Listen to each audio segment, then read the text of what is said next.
എനിക്ക് സർപ്രൈസ് വെച്ചെന്ന് പറഞ്ഞു. ഓക്കെ, സർപ്രൈസ് വെച്ചിട്ടുണ്ടെന്ന് പറഞ്ഞാലും അപ്പം സർപ്രൈസ് ആയ കാരണം എനിക്കൊന്നും അറിഞ്ഞേട്ടാ. എനിക്കൊരു ഗസ്സുണ്ട്. എനിക്ക് ഞാൻ കുറെ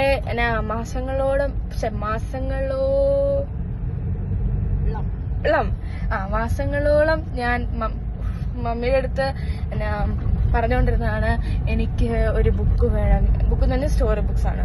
ഓക്കെ, എനിക്ക് ഈ RSETന്റെ ബുക്ക്, ഇത് ബുക്ക് എന്ന് പറഞ്ഞിട്ട് ഞാൻ പറഞ്ഞുകൊണ്ടിരിക്കുന്നതാണ്. മമ്മി ഇന്ന് എനിക്ക് ആ ബുക്ക് മേടിച്ചുകൊണ്ട് വരുവാണോ എന്ന് എനിക്കറിഞ്ഞാണ്. പക്ഷേ ലെറ്റ്സ് ഗോ.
എനിക്ക് എന്തോ ഒരു ഡൗട്ട് ഉണ്ട് മമ്മി, കാരണം PVR ഒക്കെ കാണുന്നുണ്ട്. അപ്പം എന്നാ പറയാ, ഒരു ഡൗട്ട് ഉണ്ട്. എന്റെ സർപ്രൈസ് PVRലാണോ ആണോ അമ്മ? അങ്ങനെ ഞാൻ തന്നെ പൊളിച്ചു.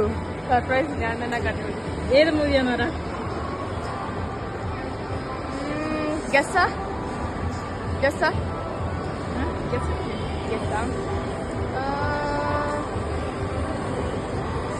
പുതുതായിട്ട് വന്നെങ്ങനെ എമ്പരാൻ സംതിങ് ആ ഒരു മൂവി ഉണ്ടോ? ആണോ ആണോ ശരിക്കും?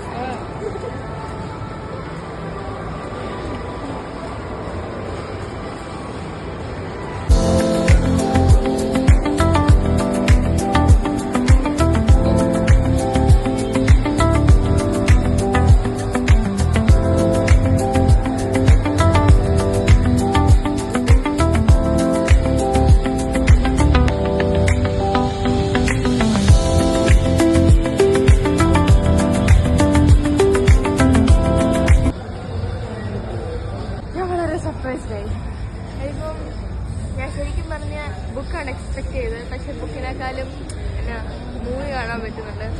പിന്നെ എനിക്കൊരു ആഗ്രഹം ഉണ്ടായിരുന്നു, കാരണം 8th 9th ഒരു സ്ട്രെസ്ഫുൾ സംഭവമായിരുന്നു. പിന്നെ എനിക്ക് മൂവി കാണാനൊന്നും തന്നെ പറ്റിയില്ല. ഇപ്പോൾ ഇടയ്ക്ക് ഒരു മൂവി കാണുന്നു കഴിഞ്ഞാൽ നമ്മുടെ മൈൻഡ് നല്ല റീഫ്രഷ് ആവും. അതൊരു നല്ല ഇതാണ്. പിന്നെ ഞാൻ വളരെ ഹാപ്പിയായി. എൻ്റെ പപ്പയ്ക്ക് പ്രത്യേകിച്ച് താങ്ക്സ് പറയാനുണ്ട്. കാരണം പപ്പയാണ് എനിക്ക് മൂവി കാണിക്കുന്നത്. മമ്മിയുടെ അടുത്ത് എടി അവൾക്കൊരു മൂവി കാണിച്ചു കൊടുക്കടി എന്ന് പറയുള്ളൂ.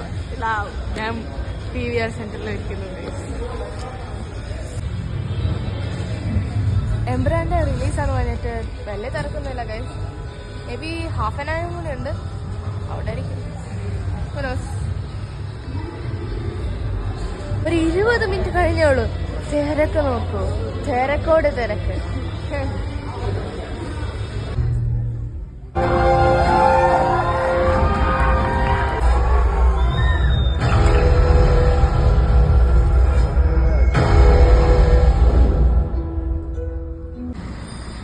മൂവി കഴിഞ്ഞു. 6:30 തുടങ്ങിയ മൂവി കറക്റ്റ് 9:30 തീർന്നു. പിന്നെ അത് 3 hours മൂവി ആയിരുന്നു. മൂവി അടിപൊളി എന്ന് പറഞ്ഞാൽ അടിപൊളി മസ്റ്റ് വാച്ച് മൂവിയാണ്. എൻ്റെ പൊന്നോ ലാലേട്ട